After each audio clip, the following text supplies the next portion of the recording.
Here's your explanation for the book test. This is very simple mind reading at its best. Anywhere you go, you can always manage to find 2 books in someone's house or at any occasion.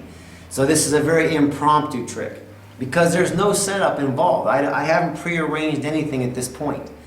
So here we are. You're with a spectator and you have 2 books. These can be 2 books selected by them, their choice. Here's the setup. As I go through the first book, I'm going to open the book and I'm going to explain to the spectator that you can see this is an ordinary book. Every single page in this book is different. At which point I will glance at one point in this book at a page when I see something interesting to me. So at my point of view right now, I see the page 50 and the first 3 words are item of business. Okay? Once you get a little bit of practice with this trick, you can manage to remember a sentence or a few words versus just the first word in the book. But I would recommend you start doing this by just saying, look and memorize the first word on the top corner of that page. So as I'm scrolling through, I'm showing them that the book is different. All the pages are different. Something hits me that looks like a good choice of words, and I'm remembering in my mind page 50, items of business. As I continue to show them this book, all the pages are different. Once I've done that, I close the book. Here we go. Page 50, item of business. That's all I have to remember. Now this book, it doesn't really matter. I can just say, look, and this book, as you can see, all the pages are different. And this is an ordinary book. Now I'm going to ask the spectator to choose a book. Now this is a magician's choice, so they really don't have a choice. I'm going to say, choose a book for them. Would you like this book or this book? Now if they choose this book, that's perfect because this is the book I want them to have in their hands. So I'm going to say, okay, great. You can take this book. If I say, which book would you like me to use in this presentation? If they say this book, you can say, okay, I will take this book and you may hold on to this book. Either way, they're always going to end up with this book. Now, here's what I'm going to ask the spectator to take this book, hold it in their hands. I'm going to say, I'm going to pass my finger through these pages and I want you to say stop whenever you like. So now I can begin to rip slowly through the pages. In this case, I'm only page 50, so I need to go fairly slow. They'll say stop whenever you like. They're going to say stop. Now it doesn't matter where I am in this book. I'm going to say, okay, I'm going to open that book right there. I'm going to look at the book and I'm going to say page 50.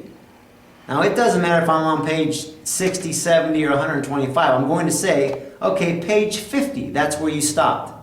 I close my book and say, please turn to page 50. Now the setup is done. They think that this is a random selection. I already prearranged that they're going to be on page 50 of their book. So I'll say page 50. Please turn to page 50 in your book. This is when they're going to turn to page 50 in their book. And the first 3 words on that page is going to be item of business. Now I'm going to give them a pad and paper and say, do me a favor. I'd like for you to write down the first word of text in the top on that page, on page 50. Now, I usually say if it's a heading or something, they can ignore that, but I want the first word of text. So they're going to see that the word is item, and I could say, and once you get better at this, as I mentioned, I can say, in fact, you can use a couple words if you like. I know they're not going to go past item of business because then they're getting into a whole other sentence. So take the first word or the first couple words. I'd like you to memorize that in your mind, and then close your book. Now they've done that. They close their book. They're going to write it down on a piece of paper. They're going to write down item of business.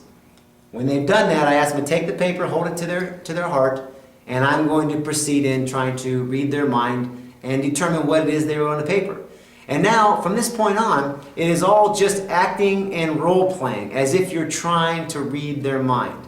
Okay? You can begin by saying, you're thinking of a word or a few words. There's no way I could know. Concentrate. You're thinking of more than one word. Am I right? And you're going to role play this entire thing out until you come up with item of business. Is that what you wrote on your paper? And they're going to say yes. At that point, you can say, can I see it for the very first time? And there it is, item of business. Depending on the sentence or the word that you force on them, you can also somehow relate that to real situations. In my case with Giselle, she chose the word sister was in her sentence. So I say, I'm seeing the word, I'm seeing like something that has to do with siblings involved here. Is the word sister.